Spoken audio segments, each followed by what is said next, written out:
11번 강정욱 선생님, 천천히 가는 시계. 서천에서 오셨습니다.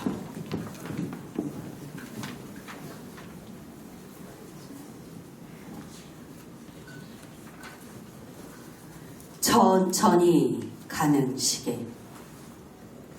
나태주.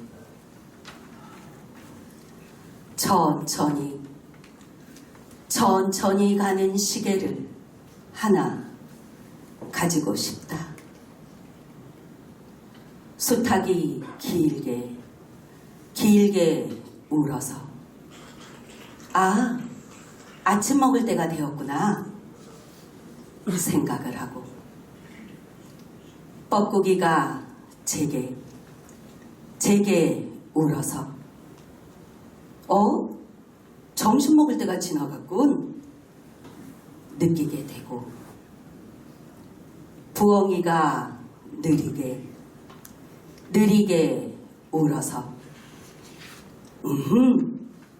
저녁밥 지을 때가 되었군 깨닫게 되는, 새 울음소리로만 돌아가는 시계.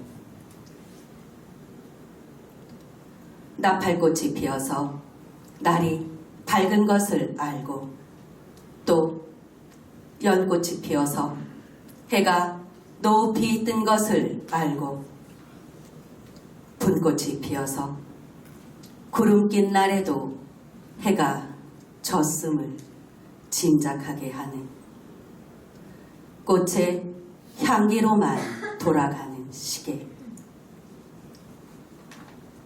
나이도 먹을 만큼 먹어가고 시도 쓸 만큼 써보았으니, 인제는 나도 천천히 돌아가는 시계 하나쯤 내 몸 속에 기르며 살고 싶다.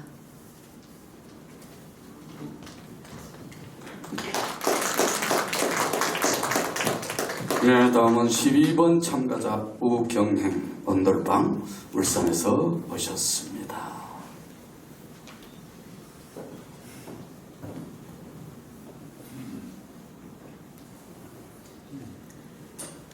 온돌방, 조향미. 할머니는 겨울이면 무를 썰어 말리셨다. 해 좋을 땐 마당에 마루에 소쿠리 가득.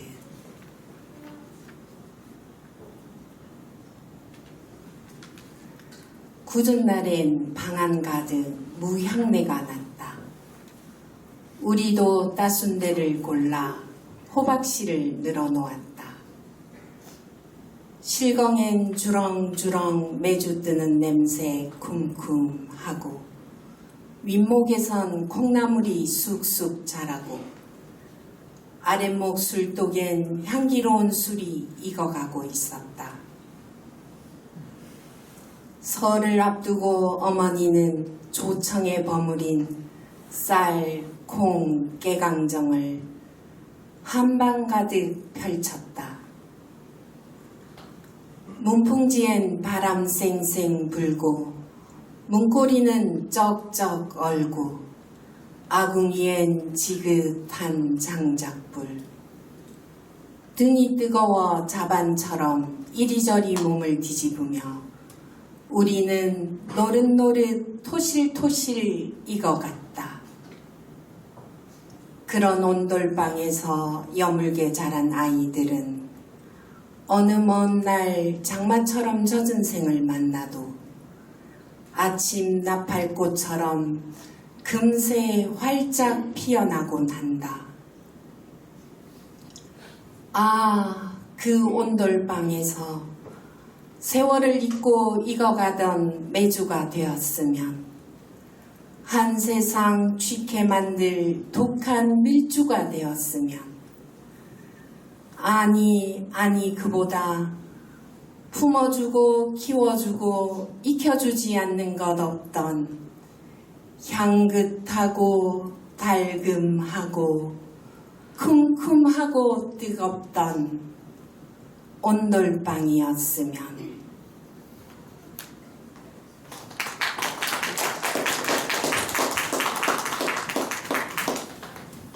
예, 다음은 13번 참가자 원연숙 선생님 한라산은 서서 신석정 시 서울에서 오셨습니다.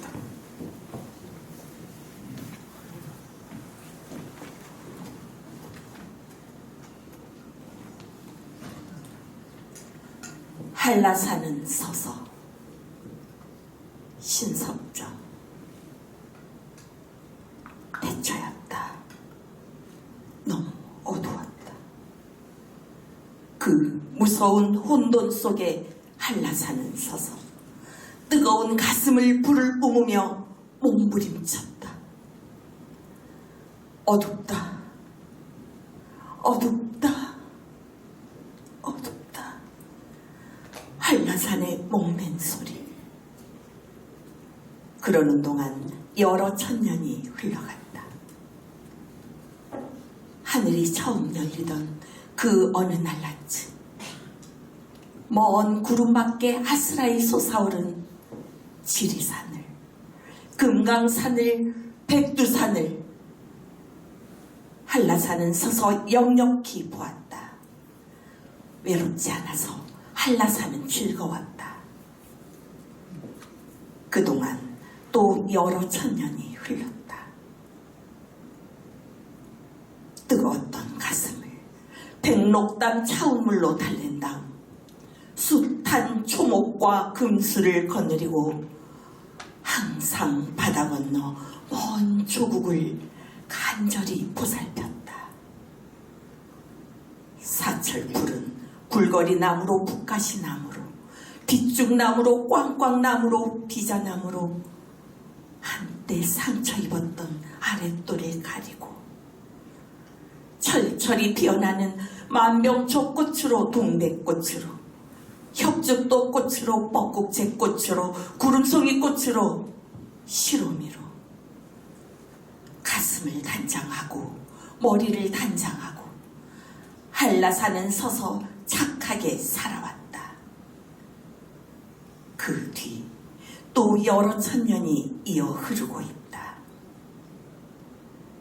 드세게 몰아치는 계절풍 따라 꽃가루, 눈보라, 철새도 오가는데 한라산은 서서 태고히 서서 금강산을 부른다. 백두산을 부른다.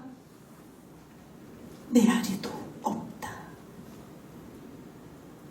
지금 나는 우리 윤희가 비행기에 실려보내온 밀감을 지근거리며 문득 웅과 더불어 외로이 사는 한라산을 윤희보다 외로운 망아지들이 불을 뜯는 한라산 백록담을 생각하고 있다.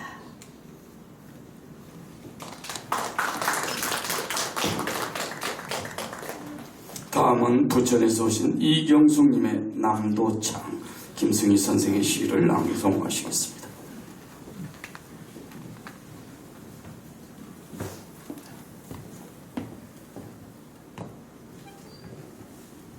남도창 김승희.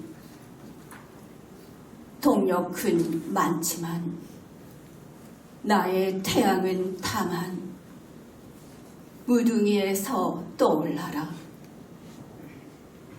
나는 남도의 딸 문둥이처럼 어차피 난 가난과 태양의 혼혈인걸. 만장 펄럭이는 꽃상역길 따라 넋을 잃고 망연자실 따라가다가 무등에 서서 가난한 사람들의 얼굴 위에 요하처럼 이글거리며 피어나던 붉은 햇덩어리를 보았더니라. 모두들 사당패가 되자 함인가. 108번내 이 땅을 용서하자 함인가. 신명 지펴 신명 피어 벌레 같은 한평생 가난도 아니고 죄도 아닌 사람들. 나는 남도의 딸. 징체잡이처럼 어차피 난 가락과 신명의 혼혈인걸. 무등의 가락으로 해가 질 때만 노을은 온한이 되는 것이니 천지도 아니고 부처도 아닌 내 고향 사람들의 울음을 모아 지는 해 굽이굽이 서러운 목청. 돌아가서 내 썩은 오장육부를 징체 삼아 한바탕 노을을 두들겨 보노니 붉은 햇덩이는 업과처럼 둥글다가 문득 쓰러지면서 가장 진한 남도 창을 철천지에 뿌리더라.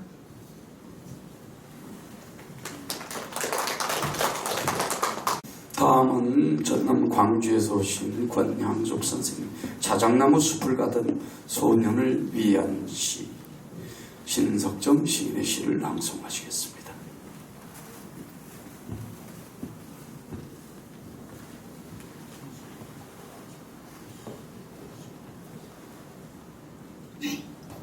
자작나무 숲을 가던 소년을 위한 시. 신석정. 자작나무 숲길을 한동안 걸어가며 자작나무 숲 사이로 자작나무 이파리보다 더 파란 강물이 넘쳐왔다. 자작나무 숲 아래 조약돌이 가지런히 깔려있는 강변을 한참 내다보던 소녀는 자작나무 숲 넘어 또 구름밖에 두고 온 먼 고향을 생각해 보았다.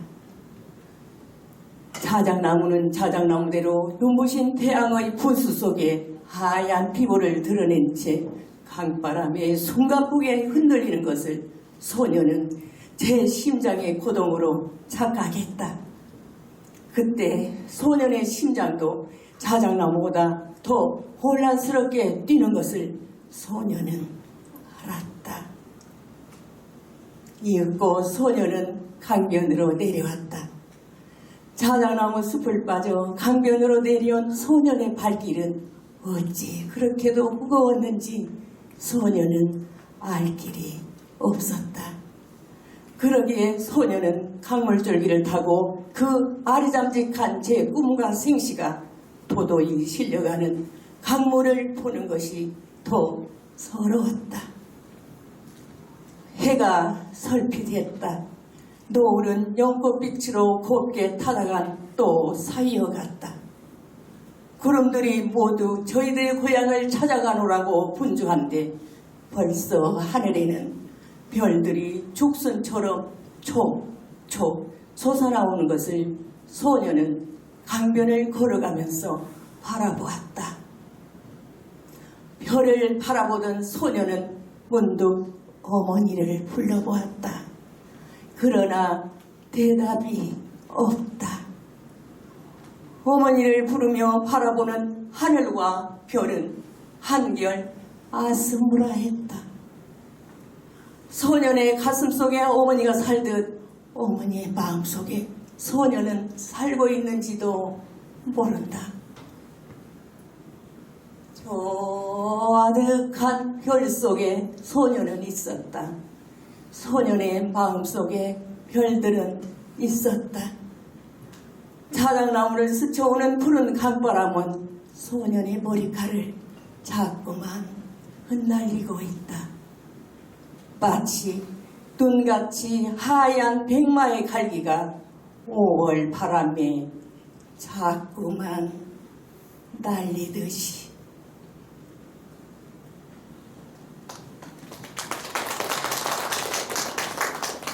네, 다음은 여주에서 오신 진복순 선생님 청산도 듣도록 하겠습니다.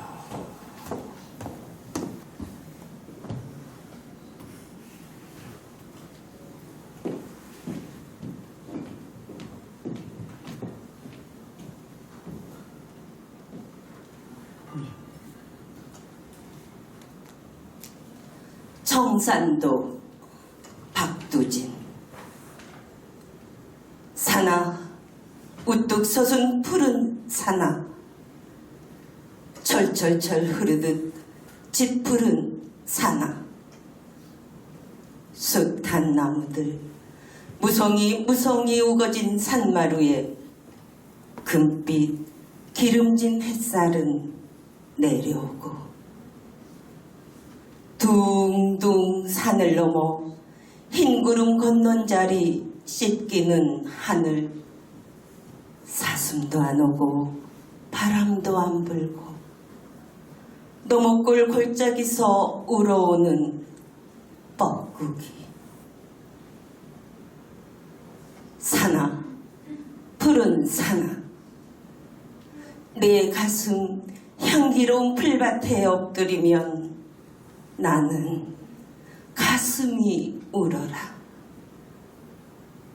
흐르는 골짜기, 스며드는 물소리에 내사 줄줄줄 가슴이 울어라. 아득히 가버린 것, 잊어버린 하늘과 아른아른 오지 않는 보고 싶은 하늘에 어쩌면 만나도 질 볼이 고운 사람이 난 그리워라. 가슴으로 그리워라. 티끌 부는 세상에도, 벌레 같은 세상에도, 눈 맑은 가슴 맑은 보고 지운 나의 사람. 달밤이나 새벽녘 홀로 서서 눈물 어릴 볼이 고운 나의 사람. 달 가고 밤 가고 눈물도 가고 티어올 밝은 하늘 빛난 아침 이르면 향기로운 이슬밭 푸른 언덕을 총총총 달려도와줄 볼이 고운 나의 사람. 푸른 산 한나절 구름은 가고 골로머 골로머 뻐꾸기는 우는데 눈에 어려 흘러가는 물결 같은 사람 속, 아우성쳐 흘러가는 물결 같은 사람 속에 난 그리노라. 너만 그리노라. 혼자서 철도 없이 난 너만 그리노라.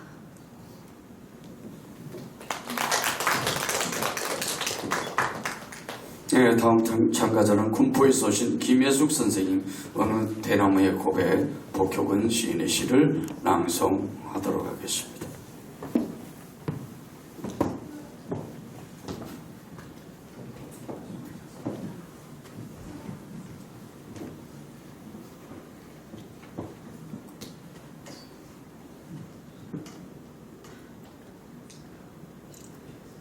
어느 대나무의 고백. 복효근.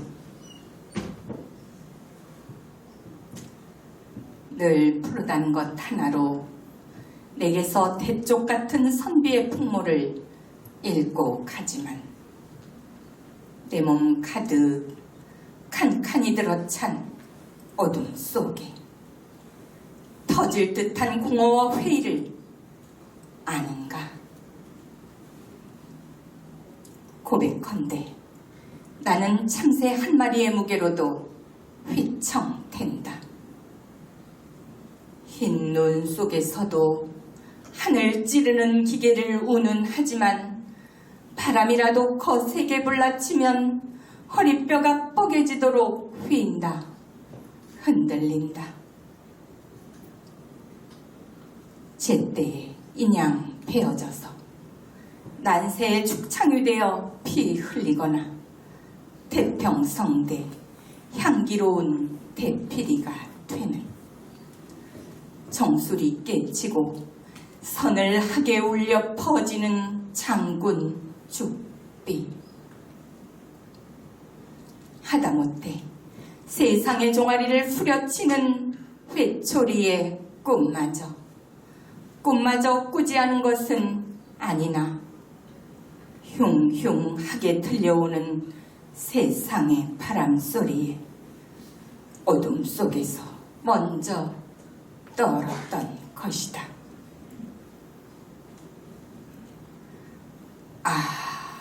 고백하건대 그놈의 꿈들 때문에 서글픈 나는 생의 맨 끄트머리에 나 있다고 하는 그 꽃을 위하여 시들지도 못하고 휘청 흔들리며 떨며 다만 하늘 우러러 견디고 서 있는 것이다.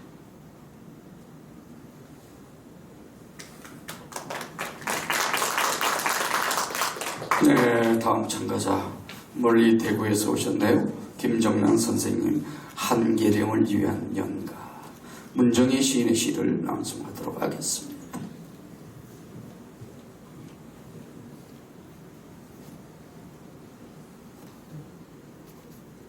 한계령을 위한 연가. 문정희. 한겨울 못 잊을 사람하고 한계령쯤을 넘다가 뜻밖의 혹서를 만나고 싶다. 뉴스는 다투어 수십 년 만의 풍요를 알리고 자동차들은 뒤뚱거리며 제 구멍들을 찾아가느라 법석이지만 한계령의 한계에 못 이긴 척 기꺼이 묶였으면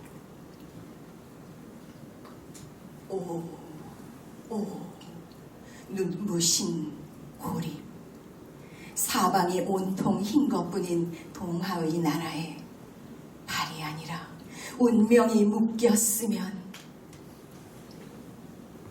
이윽고 날이 어두워지면 풍요는 조금씩 공포로 변하고 현실은 두려움의 색채를 그리우기 시작하지만 헬리콥터가 나타났을 때에도 나는 결코 손을 흔들지는 않으리.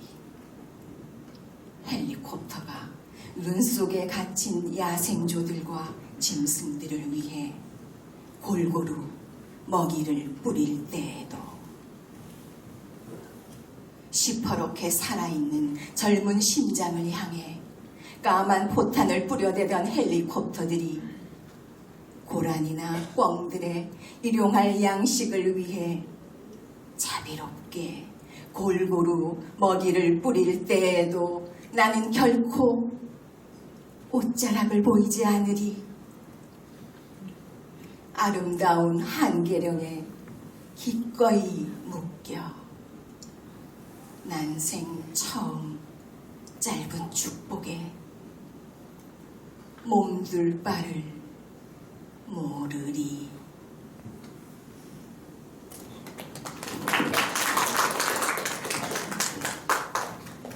네, 다음은 울산에서 오신 이정수님 멸치 낭송 듣도록 하겠습니다.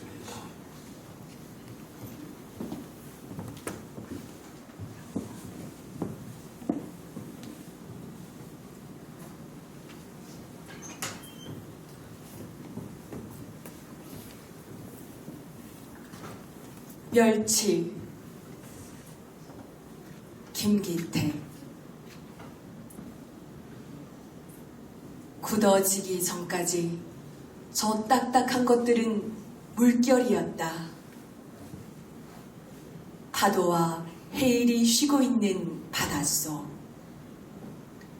지느러미의 물결 사이에 끼어 유유히 흘러다니던 무수한 갈래의 길이었다. 그 물이 물결 속에서 멸치들을 떼어냈던 것이다. 햇빛에 꼿꼿한 직선들 틈에 끼이자마자 부드러운 물결은 발딱거리다 길을 잃었을 것이다. 바람과 햇볕이 달라붙어 물길을 빨아들이는 동안 바다의 무늬는 뼈다귀처럼 남아 멸치 등과 지느러미 위에서 딱딱하게 굳어갔던 것이다. 모래더미처럼 길거리에 쌓이고 건어물집의 푸석한 공기에 풀리다가 기름에 튀겨지고 접시에 담겨졌던 것이다. 지금 젓가락 끝에 깍두기처럼 딱딱하게 집히는 이 멸치에는 두껍고 뻣뻣한 공기를 뚫고 흘러가는 바다가 있다. 그 바다에는 아직도 지느러미가 있고 지느러미를 흔드는 물결이 있다. 이 작은 물결이 지금도 멸치의 몸통을 뒤틀고 있는 이 작은 무늬가 파도를 만들고 해일을 부르고 고깃배를 부수고 그 물을 찢었던 것이다.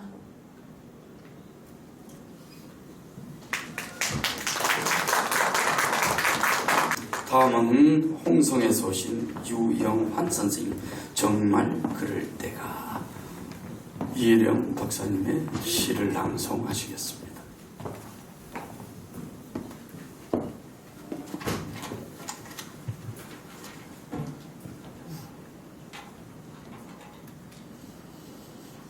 정말 그럴 때가, 이 어려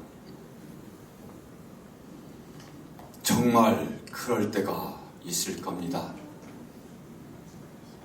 어디 가나 벽이고 무인도이고 혼자라는 생각이 들 때가 있을 겁니다.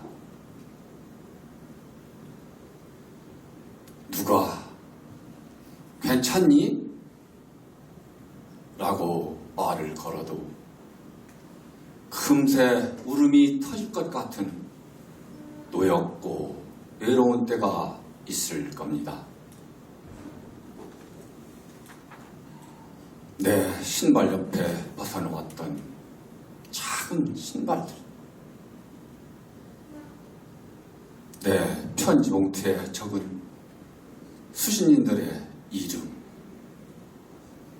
내 귀에다 대고 속삭이던 말소리들은 지금 모두 다 어디 있는가? 아니, 정말 그런 것들이 있었던가?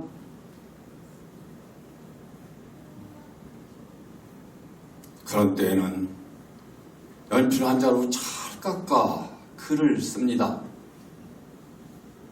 사소한 것들에 대하여, 어제보다 조금 더 자란 손톱에 대하여, 문득 발견한 묵은 흉터에 대하여, 떨어진 단추에 대하여, 빗방울에 대하여. 정말 그럴 때가 있을 겁니다. 어디 가나 벽이고 무인도이고 혼자라는 생각이 들 때가 있을 겁니다.